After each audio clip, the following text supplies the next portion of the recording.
Survival games are my favorite genre when it comes to video gaming. There's something about the desperation and crisis management that really draws me in, and if you're anything like me, there's a chance you would enjoy Neo Scavenger. Its setting is simple. You are in the ruins of post-apocalypse Michigan. Humanity has all but regressed as a society, and to top it all off, mysterious cryptids like dogmen wander around the decay. Which means survival is gonna be a tough challenge for your struggling character. If you want shoes, you better get lucky killing a poor man for his pink flip-flops, otherwise you gotta wear rags and bags like some kind of trash bandit. What I'm trying to say is that to the right people, Neo Scavenger is fun, and today I wanted to document my entire life within this game, starting off as a nervous survivor and turning into something less than human. Also, if you're familiar with the previous series, skip ahead to the timestamp below to see the new content, all recorded on my Twitch channel. If not though, please enjoy this full supercut.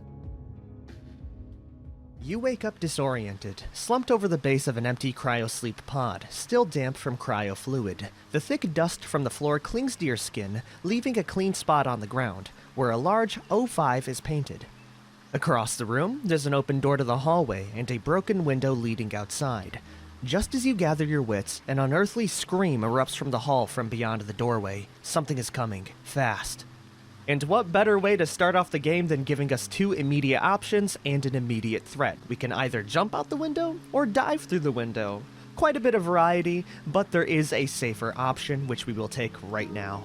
You sprint to the window and dive through, avoiding broken glass and even clearing an overgrown hedge on the other side. Rolling to break the fall, you start sprinting away from the building, no looking back, just running to put distance between you and whatever that thing was. You're not even sure it had a chance to see you, you moved so fast. After a while though, you start to notice the chill in the air, the discomfort of running barefoot, and the frustration at being unable to remember much of anything. Who you are, why you were in cryosleep, where you are, you're gonna need some answers. The distant report of a gun disrupts your thoughts. You cock your head, listening, but it's over as quickly as it started. Obviously, you're not alone out here, though that doesn't necessarily comfort you. Taking a look around you, you decide to start searching for some answers, not to mention supplies. And so here we are, everyone, lost in the middle of God knows where, right next to a cryo facility which has something very terrifying inside. The only items we have to our name right now is a medical bracelet, which gives our name, a Medicare gown, which reveals our butt probably, and a single bronze talisman on a braided leather string. You don't want to know what happens when you take this necklace off, so we're gonna keep it on. Anyways everyone, welcome to Neo Scavenger, and if you take one glance at the game, you can tell that graphics aren't really the priority. Instead, this game seeks to provide very fun gameplay and some of the best survival experiences I've ever had playing a video game, which makes me extremely excited to play this game. And hopefully, we will survive for a week, though in this game anything can happen, and there's a good chance as soon as we move a tile we get ambushed by a pack of dogs, or even just stabbed by a local homeless man who wanted my gown. It's really up to the world at this point. But we're not completely defenseless, as we do have some traits which will help out our experience. As we're tough, we know trapping skills, we're athletic, and we know how to shoot weapons. All four of these traits are going to be really helpful for my survival. As you saw, we were able to dive outside of the window and use our athletic ability for that reason.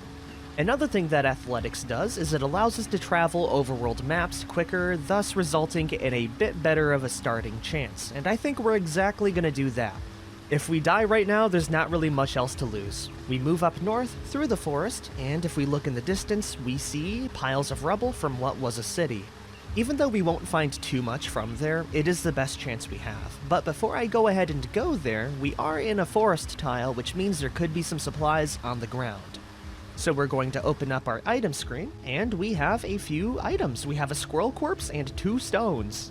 There's also the local trees, which we can use to gather resources. I don't really want to worry too much about that though, so I'll just take the stones, equip them in our hand, and take the random squirrel corpse with us. Ending our turn and moving into the city. Oh perfect, we already have an event to make my life a living hell. I mean, at least we have a stone we can throw at them potentially. Let's see what's going on.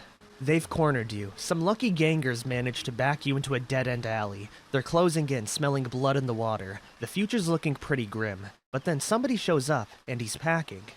The gangers hesitate. As a stranger holds them up, you duck into the door he appeared from. Then, just as suddenly, the situation shifts. The gangers are no longer scared. Why? They split up and move in fast. You watch the stranger cock the weapon and aim, but the nearest ganger just keeps coming, unperturbed.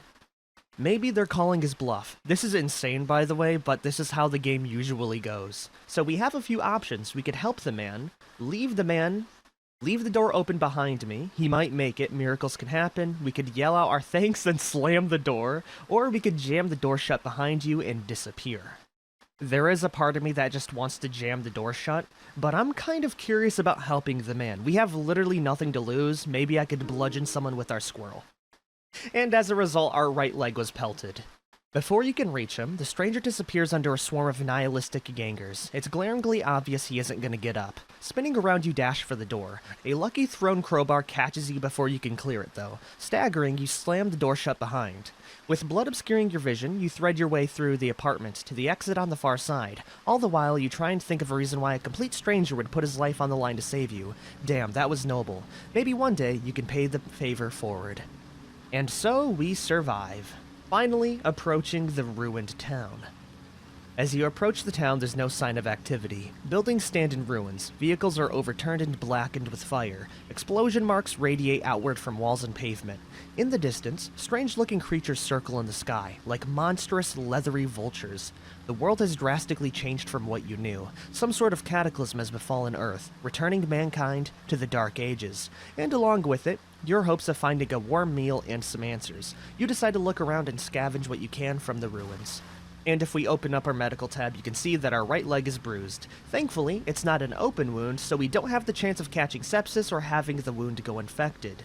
Which is really, really fortunate for us. If I would have gotten a bad wound, I would have killed my character off immediately and restarted. This game is that brutal. Now, I am a little bit worried about the gangsters, but I don't really see them around the area, so I'm hoping it's just tied to the event. By the way, there are events in the game that just completely insta-kill you if you pick the wrong option. I was a little bit more reckless because we just started the game. If we look up to the north, there is also a dog. A dog that will probably try and maul me, so before that happens, we will grab a very basic weapon. In the form of a wooden plank. It's all we have right now. There are a few more items on the ground, like rags, string, a road map, which would be helpful later. If we had some extra time, we would be able to grab some of these components and make some items, but we don't have any moves left, so we just have to wait and end the turn. Okay, awesome. It looks like the dog left me alone, everyone. Instead, all we have to deal with is moderate hypothermia and foot injuries. We're not even 5 minutes into the game. We've been pelted by a crowbar, and now we're freezing to death in the middle of ruins. Oh god, I love this game. Anyways, if we're gonna survive, we are gonna have to scavenge some of these buildings, and potentially make a fire. We could head back to the forest, but that's going to be wasting all of our moves, and I think it's much more valid if we search some of the buildings nearby, a few of the cars, for maybe some shelter and some clothing items. Most of these buildings are destroyed, so we won't have too good of a chance, but that won't stop me from looting these locations. We have an office building with a few items. Okay, that's really good. None of it's gonna save my life, but that right there is Zahaya Poopy Children's Backpacks, an actual saving grace for a crackhead like me. And with this newfound bag, we're going to be grabbing a few supplies, namely the stones for a very important reason, the dead squirrel, some rags, the glass shard, string, the twigs and bark, the tarps, and the road map. That's about everything we'll be able to carry right now. And before I go any further, I am going to be opening up the crafting menu. And I'd say the crafting system in this game is second to Cataclysm Dark Days Ahead, which is some very big praise. The reason why I am in here right now is because I want to grab some of this string here, and these dirty rags, combining it with our range skill to make a sling. That way, if anything wants to maim or murder us, we don't have to try and, bludgeon it over the head with a 2x4. We still will, but before it can close the distance, we can throw a couple of rocks at a very, very large power. And now that we do have it crafted up, all we have to do is equip it and drop in a couple of stones. Now you see why I need all of these. They're gonna be my ammo source. Which is great and all, but we are still freezing to death, so in order to not freeze to death, we are going to head back over towards the forest tile, And we're going to be starting ourselves a quick fire. Of course, in order to do that, we need wood. And we'll be doing that by searching through these stretches of forest. Oh, wait a minute, never mind. We don't have to do that in order to get firewood, we just need to use the trees. And then we can gather branches and small twigs. Now that we have this, we can start a friction fire by combining the sticks and our trapping skill. And that right there, everyone, is going to save us. Starting a tiny lit campfire. If I want to make it even larger, we just combine it with more firewood to make a lit campfire. This is going to be warming us up very nicely, but it will also reveal our location a lot easier to some, ne'er-do-wells. But I don't really care about that right now, as there's a much more pressing problem. It should warm us up over time, and we also have a few more moves to use right now. And what better time to butcher up this squirrel corpse? Obviously, we're going to need a shiv first, so we can combine the glass shard with some of these dirty rags to make a nice glass shiv. It won't do much in melee combat, but it is better than nothing, and now we can combine it with the squirrel to make some meat. Throwing it right back on the campfire to roast it up. Boom, we got ourselves lunch. And now what I want to do is craft up some torches. If you've played The Long Dark, you know exactly why I'm making these. It's because we can use this to transfer the fire over towards the city. So now we just have to figure out a way to lug all of this firewood back with us. And I think we'll do that by dropping the dirty rags and string, because we can find that pretty easily. Okay, that looks pretty good for now. We have a torch in our one hand, our sling in the other, our food and some basic supplies in the bag. Now my plan is to light the torch and head back to the city. That way we're not sleeping inside the trees like an actual animal. Okay, it's time to head back, everyone. Boom, we're back here. We can go ahead and end the turn, giving me severe hypothermia. But we also do have another event. Up ahead, there seems to be some sort of abandoned car. It's covered in filth, and what glass remains is almost opaque with grime, so it's been here a while. Hard to tell if anything's inside from here. The door on this side is open, though, and it looks like a tattered sleeping bag spills through the opening. We can either throw something at the car, leave the car, or take the sleeping bag. Right now, that sleeping bag would actually save our life, and we wouldn't die of hypothermia if we go to sleep with that on. We're gonna try and take it. Hell yeah, dude! We're so back! This is like the only game where you get that excited over a sleeping bag. It's filthy, and you shudder to think of all the things that might have lived in here over the years, but it's warmth, and not freezing to death beats hygiene any day. Now, there is one problem, and that's actually carrying it around. The way I'm going to be circumventing that is by carrying it in my hand and leaving the sling inside my bag like that.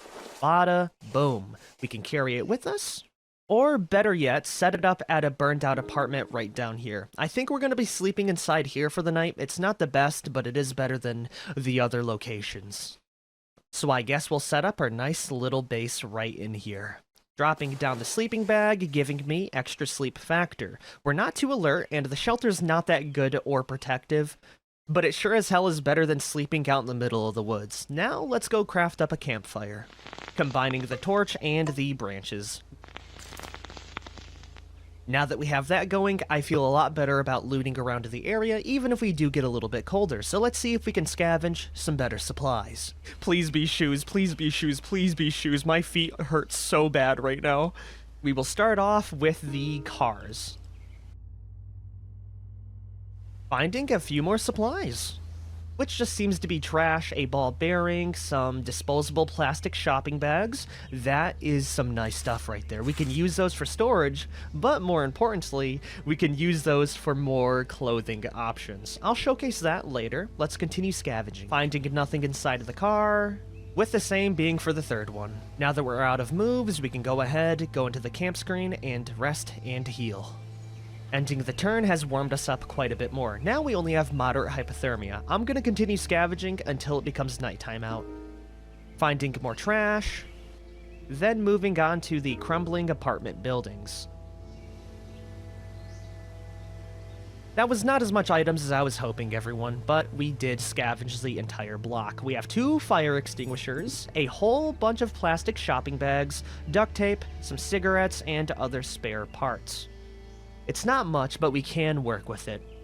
First things first, we're going to grab these plastic shopping bags here, and we are going to craft up some real nice gear.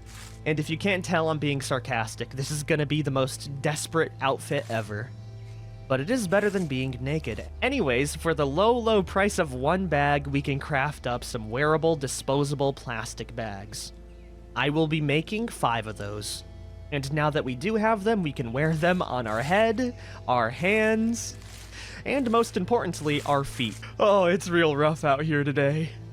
But it will keep us a little bit more protected from the elements. One thing we can do to make it a little bit better is that we can go ahead and use these dirty rags to make 1-foot rags, so we're not completely plastic bag man, but a good chunk of us is. Now that we do have everything, I'm going to restoke the medium campfire, and I think we'll try and head over towards the hill before the end of the night to see if there's anything else around the area. There isn't. What if I move over one more? It's all open land. That is not good at all. We're gonna head back home. Now begs the real question, do we want to stay here for the rest of the night, or do we want to try and travel elsewhere? I'm looking around right now, it's not looking that good. I am gonna try and move. Just say, what the hell is that? Oh, you've gotta be kidding me. That right there, everyone, is 2 dogs. One of them is frail, they're both frail. We should have never stepped outside our humble little abode. Now we have 2 dogs trying to kill us. Even worse yet, they're pretty close by. We could try and sprint away, but if we trip over and fall, we're dead. But at the same time, these dogs will kill us anyway. We're gonna try and sprint away. It looks like we made the correct call because the dog leader is currently charging at us. We are getting some good distance though, so we'll just continue to run away. We have about 10 or 11 tiles. They're still advancing towards me. We could try and pelt one of them with a stone to maybe stun them. And with our current skill, I think we'll do that. Yeah. We'll hit the one that's coming in closer to see if we can stun it. Hell yes, dude, we did exactly what I set out to. The other dog leader is still quite a ways away, so I might try and sling them next, but we crush its lower left arm with a slung stone. So now it's vulnerable and stunned. Let's try and do the same with the other one here. Okay, we missed. That's not too good. We're gonna run just a tiny bit further away, and I'm gonna try to reload my sling. We can do that by popping open our inventory and dragging the stones right inside there. Falling back while that's going on. They are closing the distance very quickly. We need to run.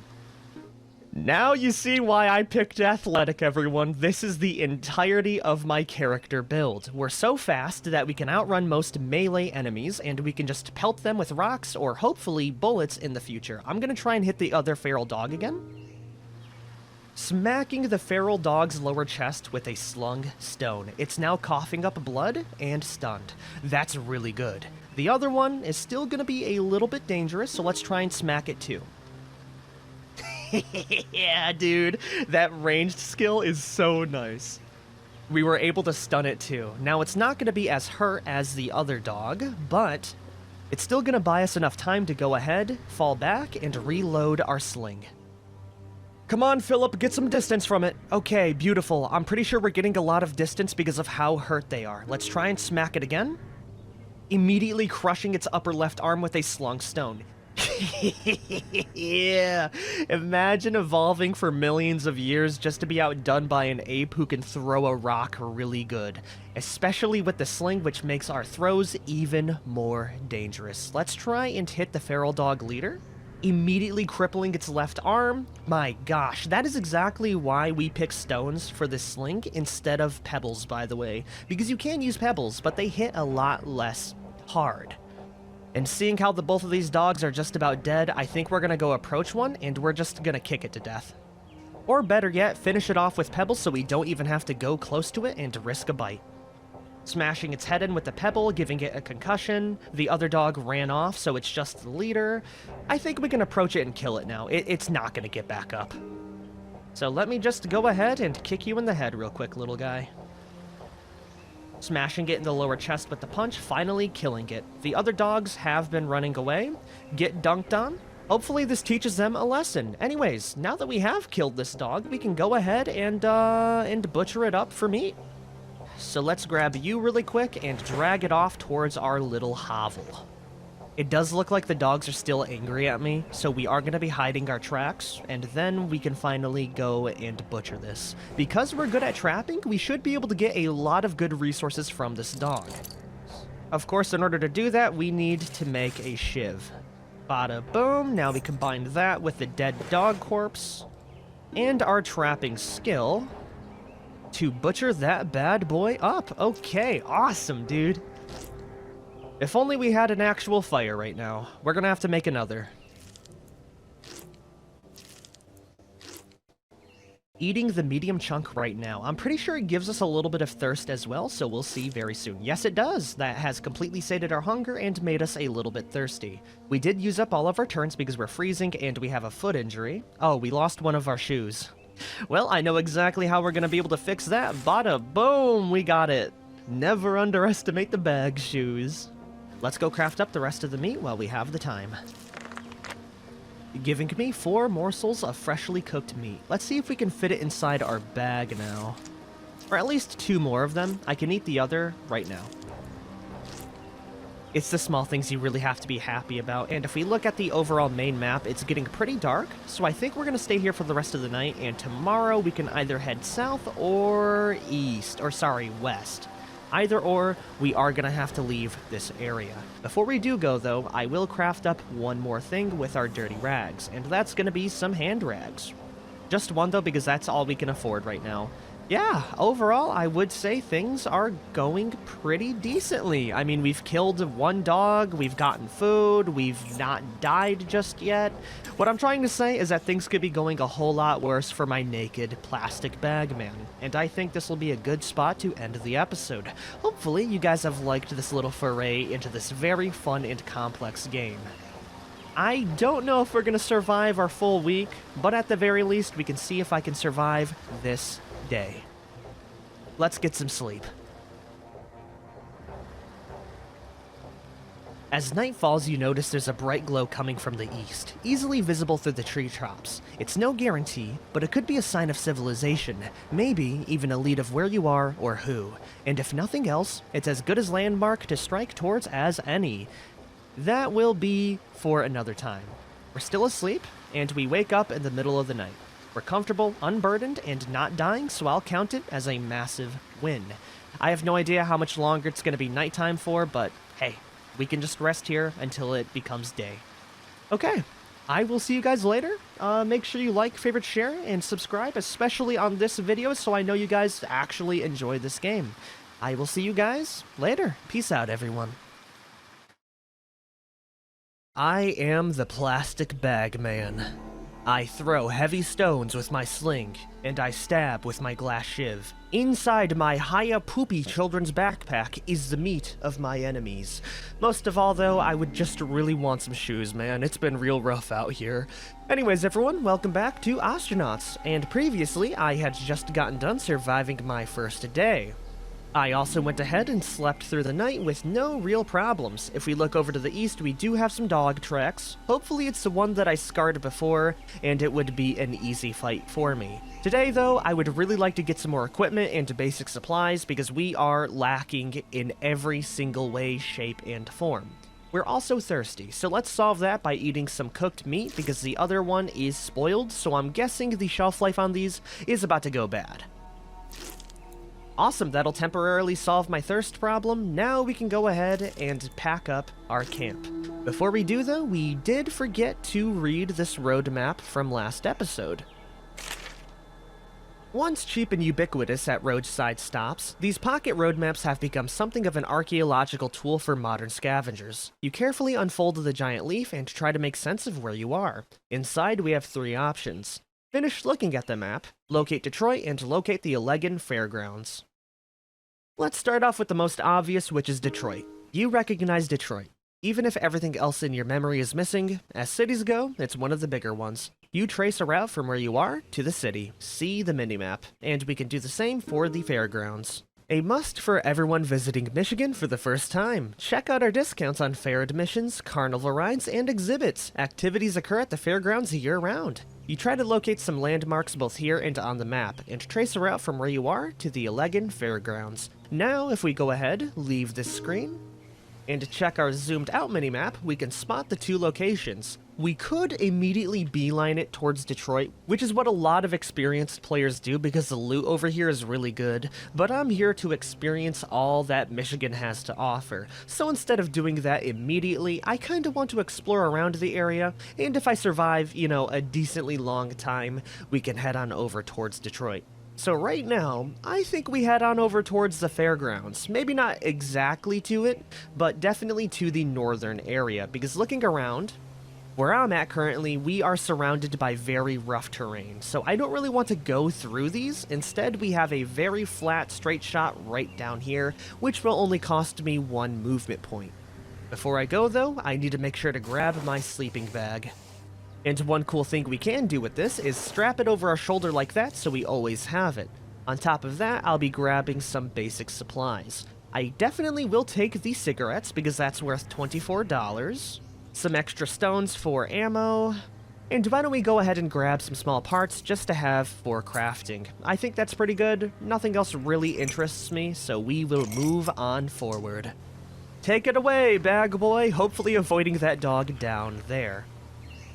So far, so good. We'll end the turn and move forward. We're thirsty and shivering. So far, not good. How does it look over here? Ooh. As you pick your way through overgrown ruins, a peculiar sound becomes briefly audible. It disappears, but picks up again in a moment, as if carried by air currents. It's a distant humming, like small gas engines out of place in the stillness of empty forests and abandoned buildings. Oh my gosh, that was the sign of civilization, everyone. We have made it over. We have some piles of rubble and some abandoned homes and trailers. That's pretty good. That also does mean there could be some enemies nearby, so I'm gonna keep my stones on the ready. We move in? Oh, wait a minute, that's Zomzoms. Oh, cool. Not only for the fact that this is civilization, but for the fact that there's a lot of good areas here, like the bazaar, which we can trade some items with. Right now, though, we don't have a lot to trade, so instead I am going to be looting in these homes here. So let's see what we have. We have some abandoned homes, a ransacked gun shop, and a couple of cars. Let's try the gun shop first. Oh, yo! Hold on, I don't know if that was a gun, but we got a lot of good stuff here. We have a reload kit, kind of useless for me, some 12 gauge casings, a broken revolver. How much is it worth? About $66. We can definitely sell that off. Take out the stick, grab that instead. That bullet reload kit, by the way, is also worth $130. I will be taking that with me as well, if I could actually carry it. Alright, well, let's go check out some of these other areas. Starting with the homes. Nothing useful in there. There's also nothing inside of the mobile home. With our final turn, finding nothing. We'll end the turn and retry. Come on, game. Big money, big money, big money. Yes, that's what I'm talking about. What did we get there? Oh, we got some absolute treasures, everyone. That right there is a metal pressure cooker. We can use that to collect water and boil it. That is worth its weight in gold. How can I carry it with me now? We'll drop the road map, drop some of the stones, and carry it in like that. And honestly, what I should do right now is grab an extra bag so I can use it for more storage. Collecting my stones. Oh, also, it looks like we got some tea bags, which I can use for tea, presumably, and a olive-colored hoodie. This is the first real piece of clothing we've gotten in eons, so that's really nice. We'll take some string, then I will go ahead and make some foot rags. Okay, we have some more items there, including more rags and some medical pills. I have no idea what these could be, by the way, so we're not going to take them. There is a chance that it's something really helpful like painkillers or even antibiotics, but if I pop these in, there's a good chance that I just give myself a heart attack and die. But that is more money, so I will take the whole medical pill organizer with me. And finally, these two cars have nothing. And more nothing. We will end the turn, making me hypothermic and thirsty. With that, I think we head on over towards the bazaar to maybe trade off some items. I would also really like to path over to the high-rise buildings to maybe get some more supplies. Anyways, before we do that, I am gonna craft me some foot rags. Because as funny as these plastic shopping bags are, they pale in comparison to the foot rag. Look at those new kicks. Okay, it's time to head over to the bazaar to see if I can actually get some good supplies now. As you make your way to one of the huge structures you saw from the distance, you notice this one is fashioned of stacked, rusted shipping containers and heavily guarded. You see emaciated people in the threadbare coats around the structure, but the guards don't seem to pay you mind. People carrying boxes exit the structure through a doorway on one side, so you decide to use it to enter. When you step inside, you notice some of the people scattered around the place survey you, but they quickly lose interest and go back to minding their own business. This is a bazaar, it seems. Most of the traders seem to be covered in grease, blood, mud, or all three, and the air is thick with the acrid smell of burned electronics and overcooked barbecue. This is Zamzam's trading post, the sketchiest swap meet this side of the Mississippi. Pick up items to purchase them, or drop items to sell them, and this is where we can go shopping. We do have store policies, but we don't really care about those. Let's see what kind of goodies they have. You head down one of the crowded aisles. So we have, the pills, the cigarettes, and maybe the gun parts to sell off. Let's see what they have here. We have some cardboard boxes with some alcohol inside, it seems. There's also a cardboard box filled with guns and ammo, some of it meat. Over here, we do have a crock, everyone. Oh, buddy boy, we may be in business. Over here, we got some tools. I would like the pliers and maybe the box cutter. Inside here, we have some electronic supplies and we have some bandages. The bandage would be very nice. Let's empty out the stuff that we need.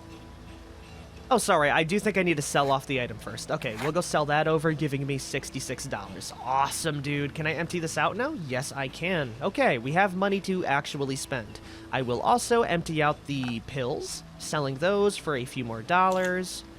The tea bags are only worth 5, so I'll keep those around. I will sell off the cigarettes, giving me 91 to spend around. Let's see what I can get. First of all, I would really like that left croc. It's at 100% condition, and it's a Gator L Gans shoe, only for my left foot. I will buy that immediately. Hell yeah, man, check out the kicks. We're 50% there. We also do have a white elegant Fairgrounds t-shirt. That is really good for warmth. I'll buy that as well. And we also do have another plaid white shirt. We can actually stack t-shirts, I think up to 3 different layers, so I'll buy that as well. Finally finishing it off with some khaki cargo pants. The cargo pants are also going to be very nice because we get extra storage. Look at that. We still look terrible, but we're a lot more well off. Well, I guess with that then, we're looking pretty good. I don't really need anything else from this guy. I will buy the bandage though. And you know what? Give me the utility cutter as well. That could be really helpful for recipes. Okay, cool. I think that's going to be it. We have $22 left. Thank you for your business. Let's leave, and let's finally head off towards Zamzam's. As the source of distant sounds finally comes into view, you stop in your tracks, unsure whether it's safe to continue. Ahead you see a titanic warehouse, like one from those distribution centers from before the apocalypse. There's a dull roar of ethanol generators combined with the occasional rev of unsuppressed exhaust from off-road vehicles.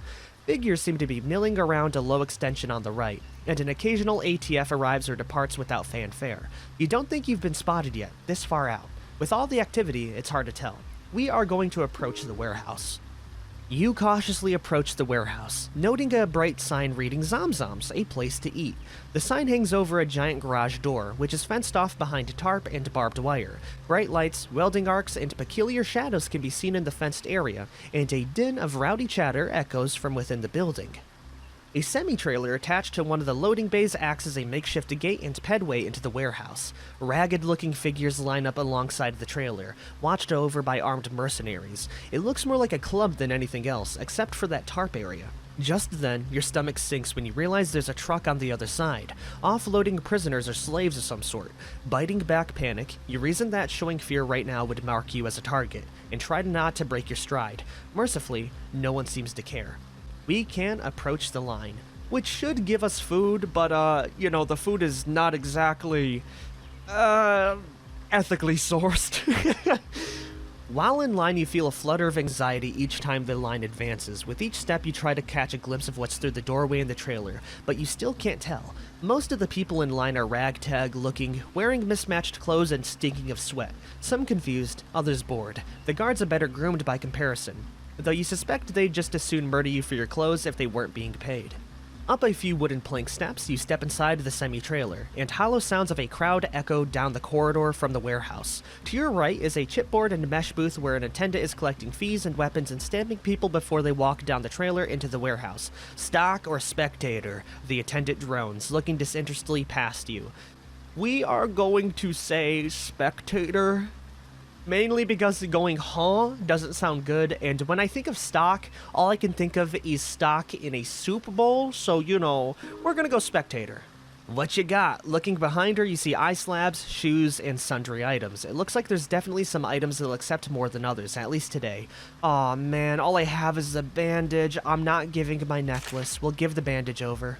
You offer your item, which she stashes into a metal locker. By the way, a lot of these events, I know of Zomzoms, and I generally know of its idea, but I forget how a lot of these events go, so I'm basically going into this blind. I hope I don't kill off my character, but if that happens, it'd be pretty funny, and I'd probably restart given how early the series is. Hand, she demands, reaching for a stamp as you present your hand. She applies a symbol and number, then nods to another grizzly merc, who checks you for weapons. He tosses you your confiscated items into a numbered bin, and ushers you down to the trailer. Inside, it's one part Super Club, one part Gladiator Pit. A wall of sound assaults your ears as you cross the threshold, part human cacophony, part generator exhaust. Mostly frenetic, industrial music, and the smell of food and smoke. You can't hear it over the noise, but you can feel your stomach rumble at the sweet smell of barbecue. The cavernous warehouse is dominated by a dirt-floored arena with high mesh walls. Spectators ring the pit on 3 sides, the 4th reserved for a large garage door leading outside into a tarp-fenced courtyard. Beyond the door, you catch the flash of welding arcs, where it appears scrapyard robots are being prepped. And opposite the garage door, the thing you really care about right now, a wide booth with grills spewing sweet and spicy smoke into the rafters above. People clamor to get at it and walk away with their prize smeared over their hands and lips alike. Barbecue. Free barbecue! Grab your free skewer now before the next fight! A chance one of a lifetime! You hear as you get closer to the crowd. It seems handouts are not common in here. You wade through the dirty patrons, intent on manhandling some ribs or beans and rice, or whatever it is they got cooking over there. The fervor you see for this barbecue creeps you out. Are these people really this desperate for food? Maybe the meat is spiked with drugs or something. You decide to avoid the food in this place, at least for now. As the arena is prepped for another fight, you get ready to see what mechanical monstrosity gets carted out next, and who the victim is. Uh-oh, skeleton bones alert. Looks like this contestant hasn't been eating his barbecue. A greasy, bony man gets tossed into the pit, falling to his knees with hardly enough energy to stand again. And what's this? Wedgebot? A low, sharp-edged dome skitters out from the other side. It immediately charges the man. The fight goes pretty much as expected. A few tiring dodges, a stumble, then plop plop, 2 ankles severed, following by a high-speed ram into the prone victim. It may take longer to dislodge Wedgebot from the man's face than the whole fight. It'll be a couple of minutes as they prep the arena. What's next? We could leave, we could catch a fight, we could grab a drink, or grab some barbecue. We are gonna get a drink. Might be half the reason anyone comes here. It's really cheap, so it's probably of poor quality. You squeeze yourself up to the counter, and you do your best to outwave, outglance, and outmaneuver the dirty masses around you. Minutes later, you sidestep back into the crowd, holding a dirty plastic cup with a urine-colored liquid that you hope is beer. As the arena's prepped for another fight, you get ready to see what mechanical monstrosity gets carted out next, and who the next victim is. Looks like Morningstar is up again. The crowd starts cheering at the sound of its tread well before the crude LED lights appear around the corner. And on the other side? That can't be right. They've ushered in what seems to be an old lady. What is she doing? She's kneeling? Lady, sympathy ain't a robot attribute. Get up! Morningstar goes to work quickly, closing the gap and bowling the motionless woman over. Her leg gets caught under the right tread and causes the boat to veer. Morningstar goes to work quickly, closing the gap and bowling the motionless woman over. Her leg gets caught under the right tread and causes the bot to veer right before the train pops it off. Morningstar straightens again and accelerates toward the wall, ramming her in a messy, dusty puff of flesh and rags. Man, these fights are getting shorter.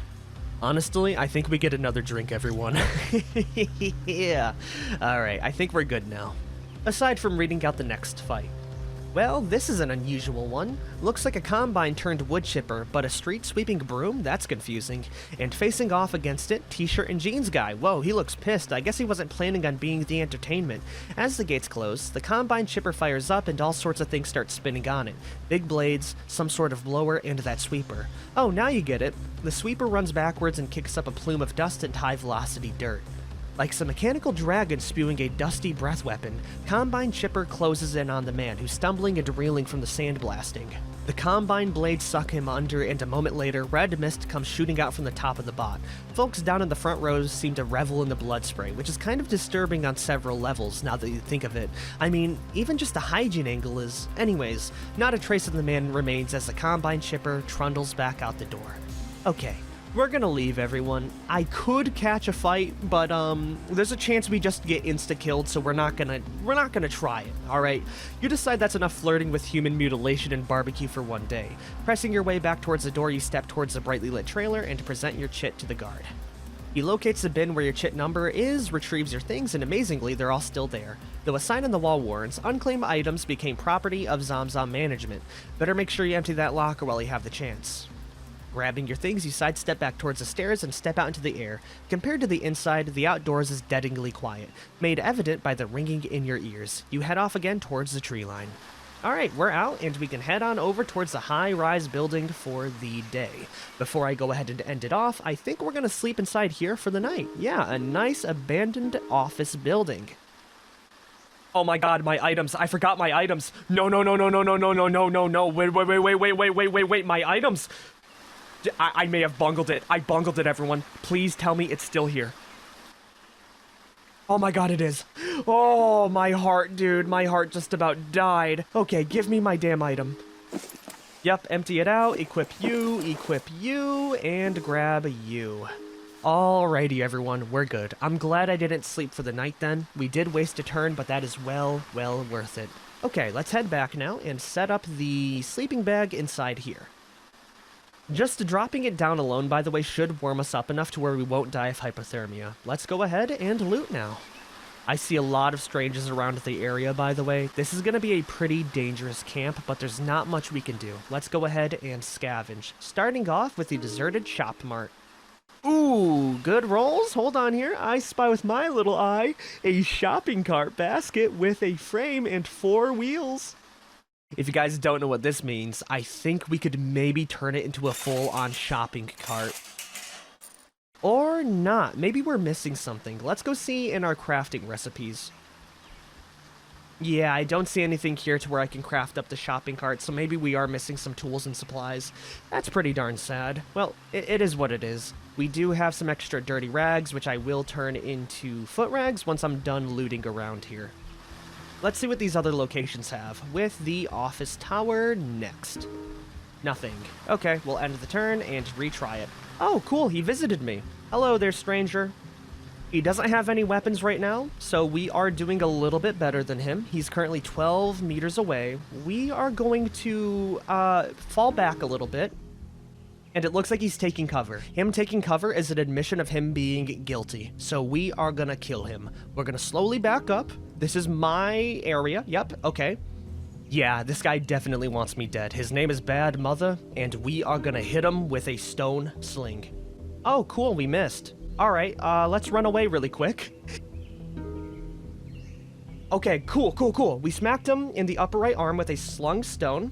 He's stunned. That means we can get a little bit of distance. But first, let's go switch on over and grab some more rocks. We need to kill this guy. Come on, Philip, you need to run away quicker. Beautiful, we have 10 tiles of reach. Let's hit him again. Smacking his upper right leg with another slung stone. He doesn't have any weapons. He is tough, though, so he is going to take a real beating. We're going to follow that up with another sling. Boom. We battered his lower left arm. He's not even fazed by it, everyone. This guy's an absolute champ. Okay, with that, we're gonna go reload our sling and continue to attack him. Maybe I'll even drop this bag on the floor and equip my knife. Yeah, you know what? I think I may do that. Or better yet, grab this medium branch, which should have more reach.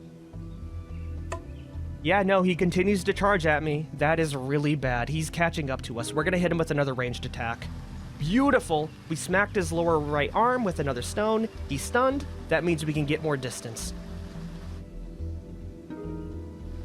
We miss. How many more stones do we have? Oh, we're just about out. Okay, it may be time for us to utilize the pebbles, everyone. Actually, we do have one more stone on the ground. Let's grab that right now. Oh, wait a minute. It looks like this bozo trips while trying to follow me. Oh, that is real sad, buddy.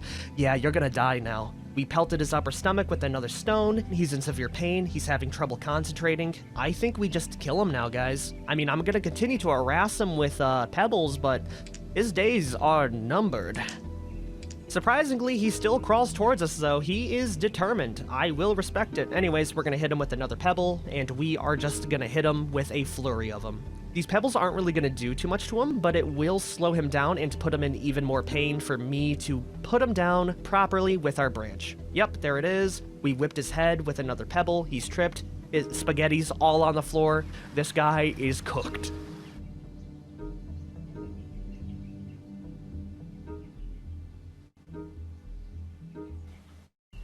Oh, it looks like he's running away, actually.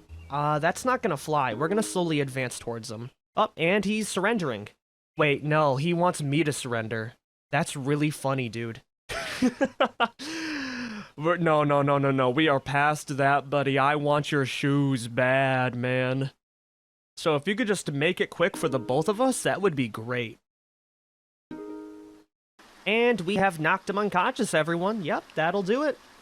We are going to charge forward. He's still knocked out. Beautiful. We will hit him with a melee attack. Bruising him over the head with a stick swing, breaking the damn thing on contact. It's a good thing we have another 4 of these. The next hit is a smack to the lower chest with a stick swing. We broke another one. I'm going to save the last 2 for fires later. So instead, what we're going to do is, you like fire extinguishers, buddy? I sure hope you do. Instantly demolishing his lower chest. He's dead. All right. We have successfully killed a man, everyone. Episode 1, we killed a dog, and now we've killed a dude for his makeshift rag shoes, and I have to say, we are up. Oh, man, we are so up. Yeah. Drop that in there. Beautiful. It's a little bit uncomfortable, but it will do. I will keep our croc, though, because I find it extremely funny. Not only that, he had an extra white t-shirt, which I won't take. Instead, we will be taking the tracksuit hoodie. Oh, man, we look sick as hell. Okay. We also have the tracksuit pants. Are you kidding me? We got the whole set. Oh, yeah, tracksuit pants on, tracksuit hoodie on. Now we pop on the shirts. Dude, we're looking good. Not only that, though, but we can go ahead and steal all the stuff, which is just trash, some extra ball bearings. But really, the main takeaway is that deer pelt, everyone. Let's wear that right now. I have to say, we're looking pretty good. Okay, is there anything else on this guy's corpse that I really need right now? He did have 2 shivs on him. He was ready to stab us, but I don't really see anything else that would be good. Oh, wait a minute, we do have a face mask. Yeah, we'll take that over our plastic baggie. Now we look like an actual villain. I guess I'll take some extra supplies and we'll go loot some more. Let's see what we got. Oh, that's not fun. Busted knuckles. While forcing open a promising-looking container, your hand slips, leaving you with a sore hand. It's nothing serious, but it's hampered your scavenging efforts.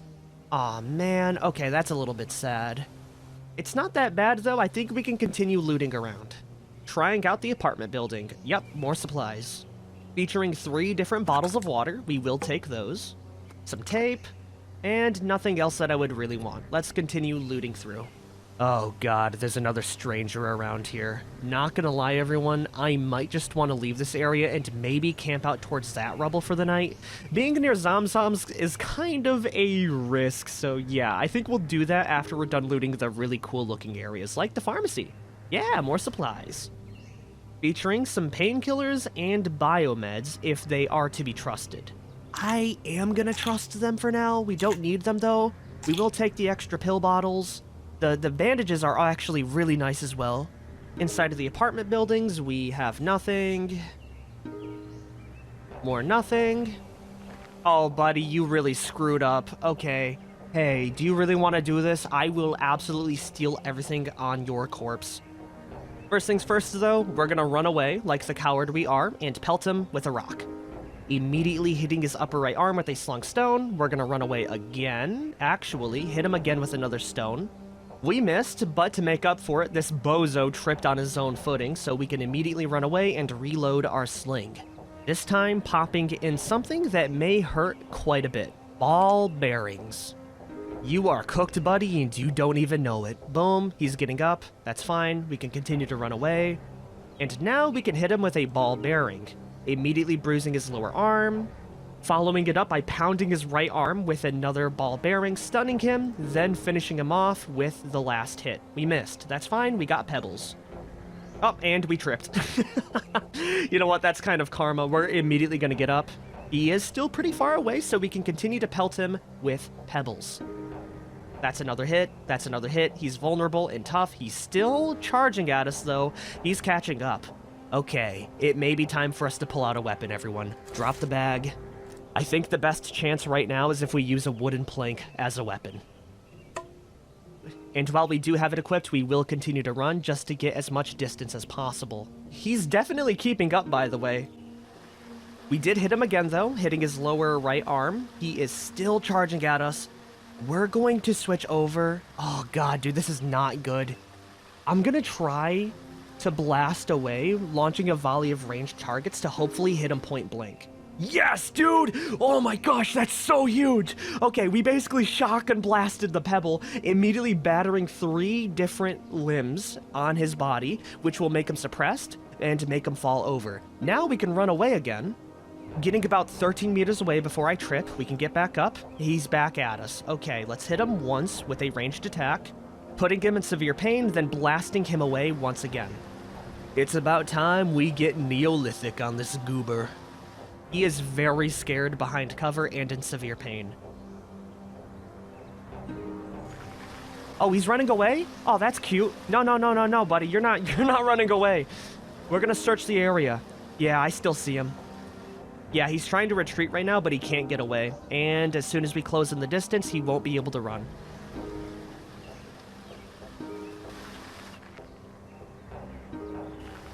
Okay, wow, this guy's good. He completely evaded me. Well, he may die, so let's continue searching for him. Thought you could get away, huh, buddy? One cool thing about the combat in this game is that if they run away, they still have all their conditions to deal with. So Bad Mother over here is probably hacking up a lung and half dead while I'm just hunting him down like the persistence hunter I am. You're not getting away this time, buddy, okay? It's time you die. Yep, okay, we've closed the distance to 6 meters. We charge one more time, advance once, and we should be able to you know, give him the old slip. By slip, I mean just bludgeon him over the head with a plank. Boom. Finally smacking his leg, making him pass out from the pain. Oh, you really put up a fight though, buddy, I'll give you that, but it's time for you to die. Melee surge. Demolishing his head with a wooden plank bash, killing him with a traumatic brain injury. Woo, man, you know, killing really gets you exhausted. Anyways, that's a real nice leather boot right there, and a really nice jacket. Sadly, he doesn't have the complimentary, you know, shoe, but I'll take a boot over a croc any day of the week. Also, that jacket's really nice too, especially compared to the tracksuit hoodie, which is about to break. How is the pants? 68 condition? Versus 46, yeah, better than ours. Now, what did he have inside his bag? On top of everything else, though, he does have a red-colored bandana, which I will be taking. I think it'd look a lot cooler on us compared to our mask. There's also an Urban Dogeman t-shirt. Let's check it out. Oh, dude, that's good. That's real good. We also have a fishnet sleeveless t-shirt that we can pop on. Oh, not bad. Okay, we can't actually wear it compared to our plaid shirt. That's fine. We'll wear the camo jacket, finish it off with the deer pelt. We don't have to worry about hypothermia anymore, by the way. Is there anything else I'm missing? No, I don't think there is. Okay, well, we can go get a move on then, everyone. Oh, also, definitely got to grab my bag. Alrighty, I think where we're going to be sleeping for the night then is over here at those abandoned homes and trailers. We are getting very weak with thirst, actually, so maybe we head over to the swamp real quick to grab some water. I'll go ahead and scavenge the shoreline. That's not what I needed. I wanted to grab... some water right here. Beautiful. And we'll go fill up the bottles with the water. Okay, awesome. I think that's about all we can carry. Now, I want to make camp inside this little building here. We'll end the turn, hide our tracks, and set up a nice little camp inside, yeah, this abandoned IT office building. We will also be making a trap if I could help it, which will be the pill container mixed with a few pebbles. Oh, man, okay, we can't use pill bottles. I was gonna try and make a food can noise trap, but in order to do that, we need an actual food can, so I can't use pill bottles. That's really sad. Regardless, we did make it over. Let's go ahead and make a campfire. Beautiful. We'll craft up as much as we can, which is going to be all of my water. Now I can finally drink the water. This is why trapping is extremely useful, and I'm so glad we found the pot. We could also use a whiskey bottle, but it's a lot less efficient. Anyways, go get yourself some water, my good sir. We'll grab 4 of those, save the other 2 for breakfast tomorrow. I think that's about everything we can do then. Yeah, let's go set up camp and finally get some sleep. Actually, before we do that, I am going to try and scavenge for a food can. That would be so nice. We got another shop mart. Ooh, that's a rolling garbage bin, which we can use for a vehicle, everyone. Oh my gosh, we are so back. We have never been so back, actually. Let's go loot the rest of these locations. Ransacked pharmacy, up next, nothing. We have another one here, nothing. Inside of the apartment building, we do have an empty bottle, some planks, and the soup can. That's so nice. Okay, we can use this then. The reason why we're making this, by the way, is so when we go to sleep, we have a bit of a safety net when we do. That way we have a chance of getting alerted if someone approaches us. And because we will be in very close proximity, I will drop off my bag inside of the camp and to use a plank as a melee weapon. My plan is to shotgun with the ball bearings and then follow up with the plank if we do get attacked. There is also a chance that we just die though, so yeah, we'll see how it goes.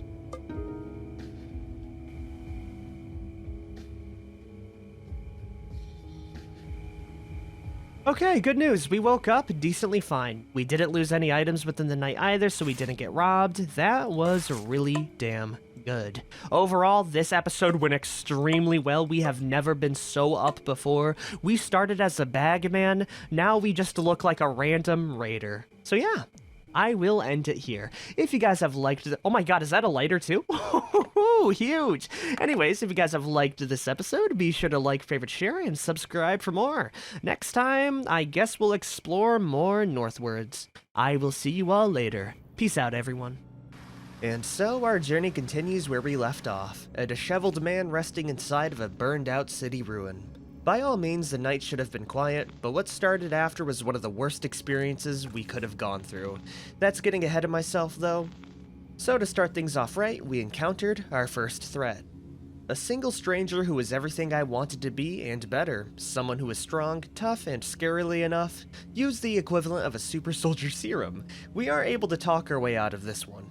Doing what my character does best, we end up throwing countless ball bearings and pebbles his way, absolutely splattering him with enough to barely stun him. At this moment, he dropped his bow. We then took the opportunity to steal it, and I shot him with his own bow and arrow around 4 times. Because of the superhuman drug, this wasn't enough to kill him. He was a tank, and if circumstances were different, he would snap me like a Slim Jim. He was coughing blood and bleeding though, so we had the advantage. It's the apocalypse though, so coughing and bleeding isn't enough for me. I increased our artillery to fist-sized stones. I ended up crushing his legs, finally knocking him out from the pain. The fire extinguisher was enough to finish the job after. I was exhausted, but alive.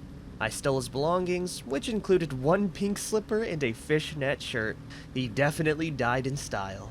Sadly, I ended up wasting a lot of time, so rather than head out exhausted, I decided to be best if I got more firewood for the night and foraged around the nearby woods. It went well enough, but when I returned to my camp, there was yet another visitor. How surprising.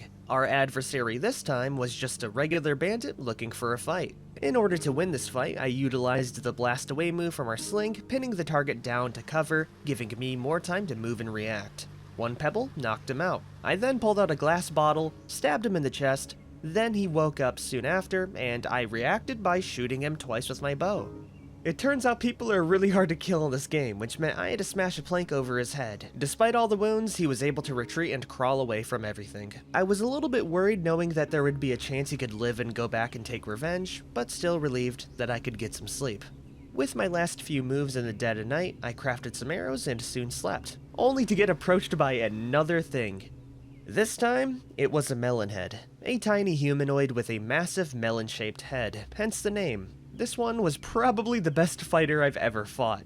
Either that or getting woken up by an arrow in the legs gave the creature a pretty damn good advantage. Unlike the other two calculated fights, this one is going to be dirty and close. I immediately dive for cover, approaching the melon head all the same. Once the distance is closed, I smashed the plank on the melon head. With no other weapons, the fight turned into a grapple match. It was there I landed consecutive knee strikes, battering the melon head, but they also got in some good hits, knocking me over the head, giving me a concussion out like candy. It could have been anyone's win at this point, and so we went back and forth. I was covered with bruises and internal bleeds, and a right leg that was still gushing blood from the arrow. Thanks to my character's tough trait though, we survived and the melon head ran away after, presumably dying from their wounds after. Life sucked for me right now. Regardless, I licked my wounds and was determined to survive, even if I lost parts of myself along the way. My first goal was to wait and see if my wounds are fatal or not, then I would move from there. We boiled some water and slept in, crafting a spear for self-defense. And wouldn't you know it, another person decides to visit me in my sleep, this time shooting me with a high-power compound bow and stealing my pain medication. After getting shot, I was able to successfully escape into the night. Seeing how there's an entire arrow lodged in my arm, I pull it out and I wrap my wound in a clean rag. We don't really have medical supplies out here, and the bastard took my pain med, so this was as good as it's gonna get.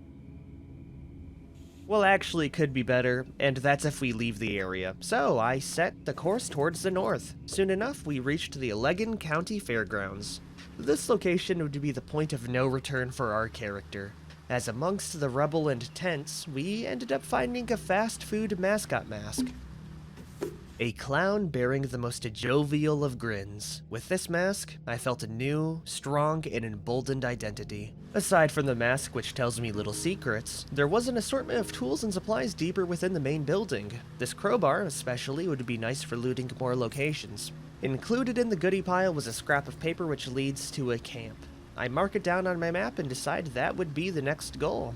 There was an option of going even deeper inside, but the smell of urine and fetid decay kept me from pushing my luck. God knows what lurks in there. Heading out from the fairgrounds, and after a bit of travel, we made it to another city block. But I noticed quickly the melonheads were surrounding my location. These things were planning something dubious. Something I didn't want any part in after my last encounter with the bow boy. I quickly looted and scooted north, briefly stopping to sleep and start fires on the way.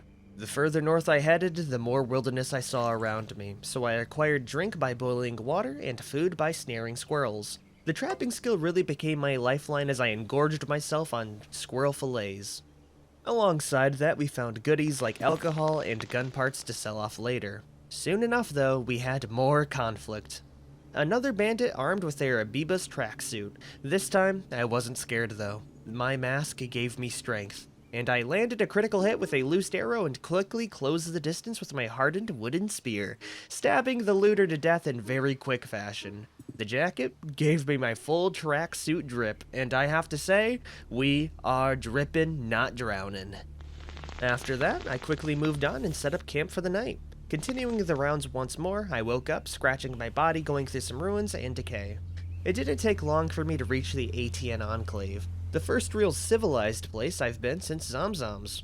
I followed along the orders of the tribe members and soon found myself within its compound. Here I was able to really upgrade our personal life condition. Selling off all the weapon parts and squirrel hides allowed me to upgrade my bow, buy a war club, grab some tannin tea, and heal up from the local doctor. The tea was really good for antibiotics and helped me fight infections. At this point, we were looking like a mix of a wild frontiersman and Ronald McDonald. dragging my high-visibility orange sled over the lands ready to club someone over the head. This trip was going to be the longest we've ever embarked on, so I picked up some goodies all while maintaining the status quo when it came to stats. Aside from food and water, the one thing that wasn't maintained was my sanity. The descent started with a lone melonhead I found within the local area. By all means, they were scared of me and wanted to run away, but that didn't spare them from a gruesome fate. I quickly shot them with an arrow and closed the distance after with my club. I ruthlessly went in for the kill, clubbing the melonhead, so they ran off into the woods. There, they died of their injuries. I debated cutting up their flesh for sustenance, but I figured a pure squirrel diet was better for building up good muscle.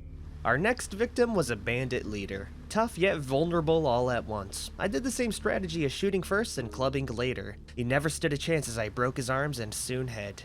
The loot was good, and we got an expensive helmet and even some stale gummy bears to snack on. My plan at the moment was to skulk around the eastern shore of the Great Lakes and follow it south towards Detroit. Civilization out here was sparse aside from the occasional wooden shack.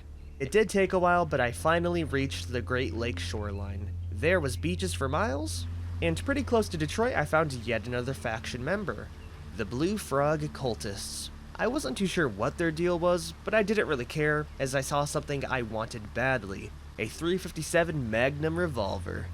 If you're curious on why I wanted this gun so badly, it's because I looted a gun store previously and found around 5 bullets, so we had the recipe for a great time. Funnily enough, the Blue Frog Cultist didn't have the ammo, and it really looks like they were intending on using the gun as a club. That was sin in my eyes, and I bludgeoned him into his little froggy afterlife. This bad boy is going to be a surprise tool to help us later. The same goes for the overcoat, which gave us a pretty intimidating aura. Soon enough though, we reached the outer city limits of Detroit.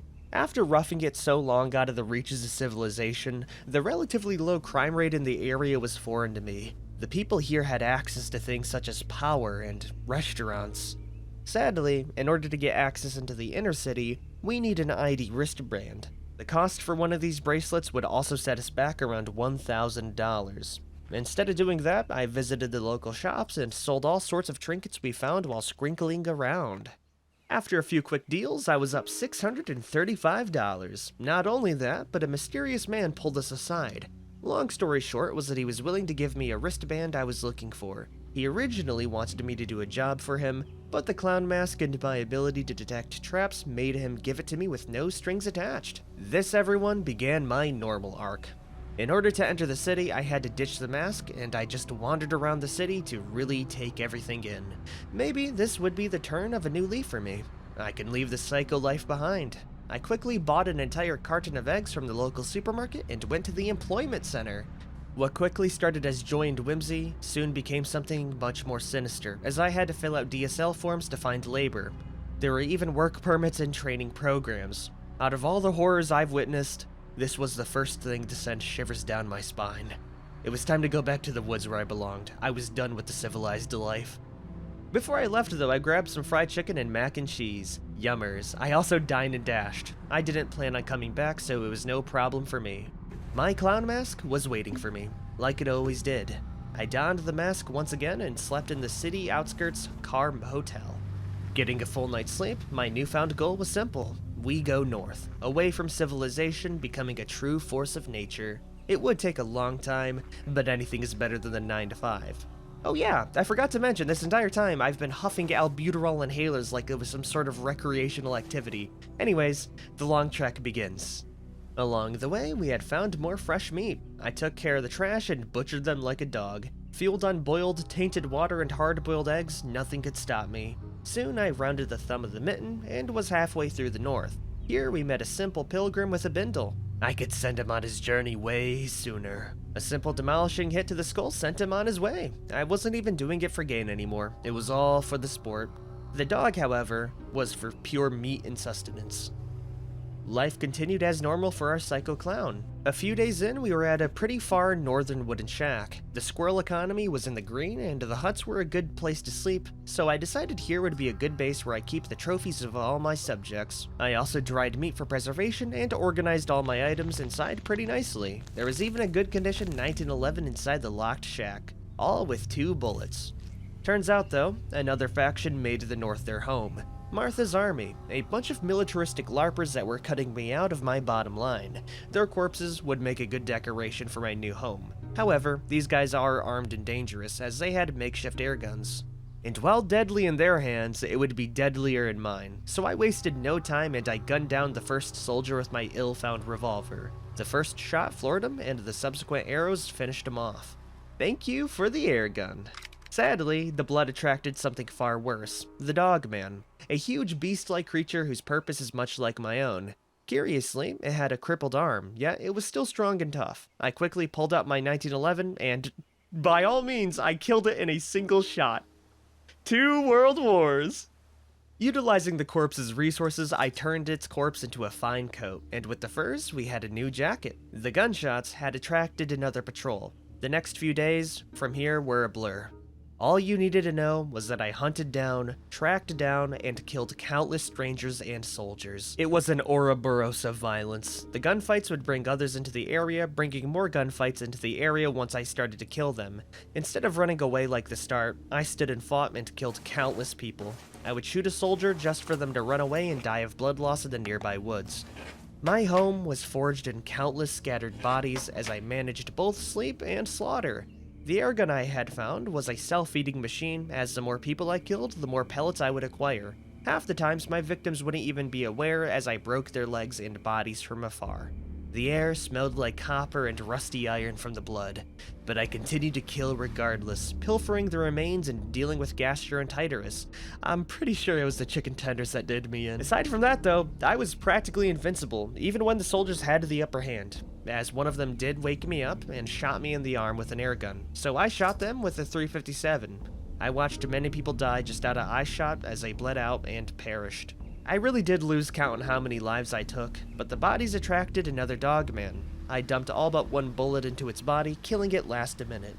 At this point, I didn't want to stay here any longer. I wanted to go north, wasted meat and all. There has to be something up there. My calling, answers, I didn't know. I do know, though, that I need to reach it. Nothing would stop me from the goal I set for myself. I didn't even know if there was anything waiting for me there. The only way was to find out. The further north I went, the more eerie things got. I noticed the human traffic has gone down a lot. The entire area was eerily quiet, and the only thing to accompany me was the distinct smell of copper and the deer. The deer were staring at me, and I knew somehow they were plotting. I could see the intelligence behind their eyes like a child would watch an anthill. There was malice behind them as well, but they were too far for me to shoot out. I wasn't scared of them though, as I had the rage advantage and skills honed by countless encounters with death.